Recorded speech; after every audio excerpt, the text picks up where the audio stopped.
Hey, welcome back to Rosco Reviews. On today's episode, I'm going to give you step-by-step instructions on how to install an over-the-range microwave. So let's jump right in.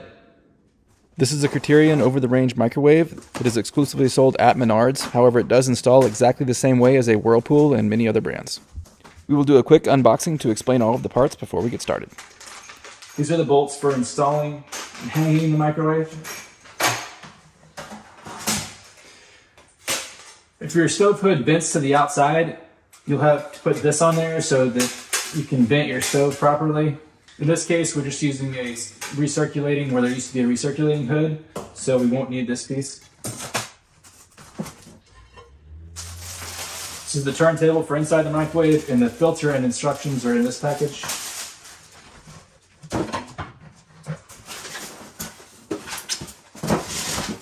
The microwave will come with a plug already attached. If you have a hardwired in one, you may want to install an outlet instead of so that you can plug this in. If you're replacing a range hood, it will probably have a hardwired, and you'll need to put a plug in instead.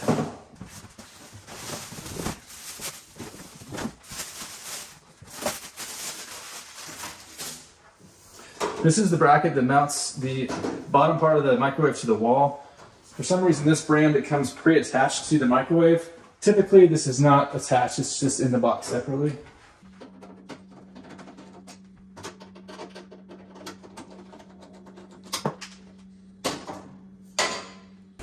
In the paperwork, there's also a template for mounting this back plate to the wall. I think it's easier just to measure the microwave and mark the wall, but if you want to put the template up there and do it with that, you can do that too. You'll need to measure your microwave in order to determine where to put the bracket. So I'm going to measure here. And I want to put the bracket 16.5 inches. Now it may be different for each brand, so be sure and measure your microwave, but 16.5 inches for this one. So 16.5 is what we're looking for. So I'm going to measure down 16.5 on my wall. Mark it. So that's where the bottom of this bracket will go. So it'll be in there like that. Now you're going to want to screw this bracket to the studs. So you'll need to find the studs in the wall. That's why there's 100 holes in this thing, so you can put it wherever your studs are. And you're going to want to hit 2 studs. So there should be a stud, 2 studs in this distance here. Now you'll need to find the stud. It's a little difficult for me because it's got Formica backing this one, so I'm going to have to kind of nail through there. There was a hole right here, so there may be a stud there. I'll probably check that first.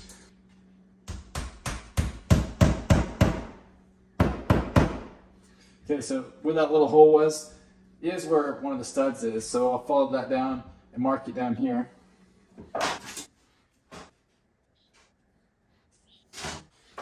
Studs should be 16 inches apart, so if I go 16 inches this way, 16 inches this way is right at the end, so I might be able to put one in the very corner, and I'm going to be off on the other side. So I'm at least going to hit this stud.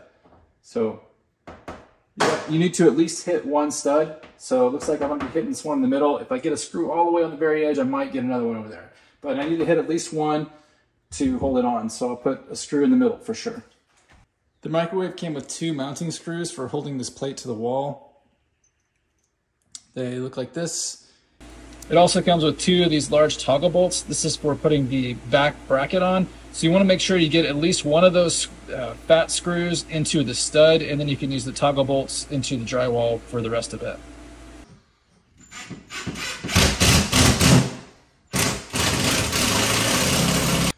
With my screw in the stud in the middle, I'm going to put a screw on each side to keep the bracket level.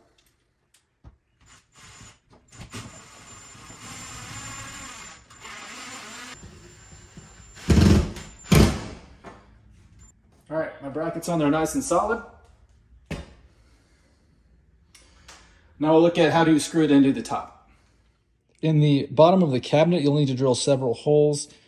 This particular brand, usually it's only 2 screws. This brand has 3 screws, so there's 1 here, 1 here, and 1 here that we'll need to drill a hole in the cabinet for to mount this. You'll also need to drill a larger hole for the power cord to feed the power cord up through there. Now, to know where to drill these holes, it should come with a template. Looks like this. Hold this up underneath the microwave. You can tape this on if you're doing this by yourself, or you can just kind of hold it up there and freehand it. But there's the A, B, and C holes.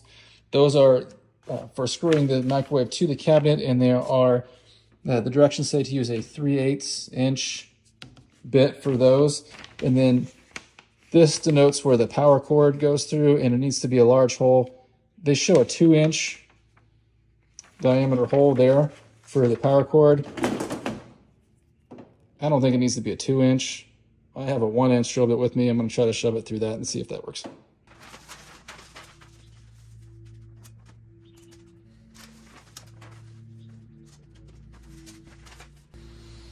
You want to make sure you mount it with where it says wall toward the back. It says wall on there toward the back, and then I've got my 3 screws up here on the front, and then the big hole for the power cord is right there.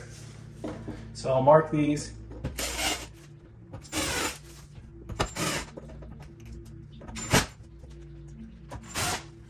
Okay, get the holes marked. I can remove my template. I'll be able to drill my holes.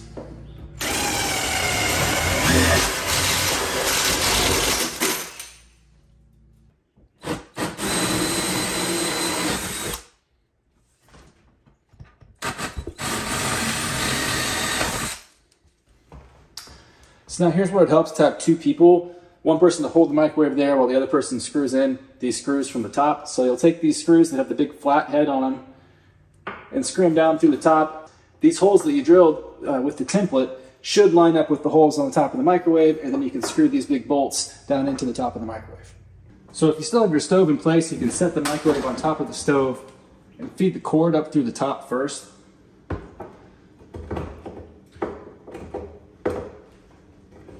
So I fed the cord up into the cabinet. Now, you lift the microwave up and set it the back edge on the bracket that we've secured to the wall.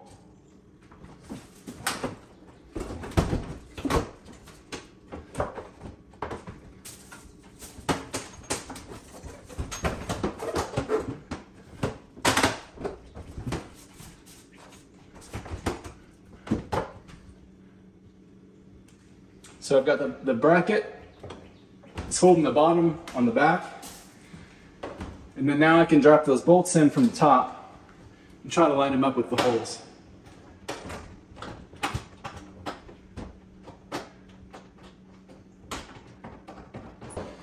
So then tighten those up. It's nice to use the power screwdriver.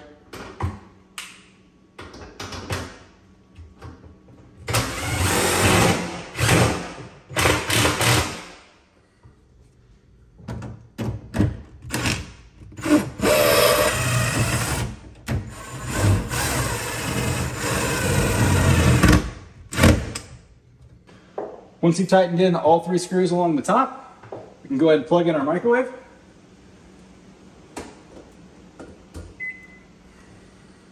Came on.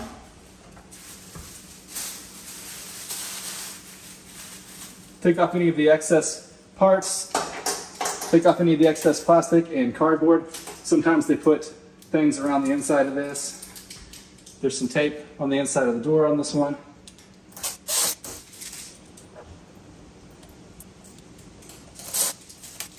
This piece is usually taped on the inside of the microwave somewhere. It goes in this hole, and that's what spins the tray.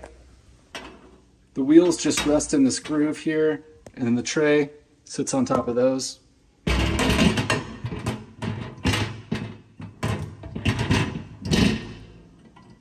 Just like that. And there should be some kind of filter that goes on the bottom. This is what the ones that came with this one look like. The filters go up in the bottom. Each model's different. These kind of slide in that way and then come back. Now you're all set. That's how you install an over-the-range microwave. I hope you found this video helpful. Please like and subscribe, and we'll see you back here next time.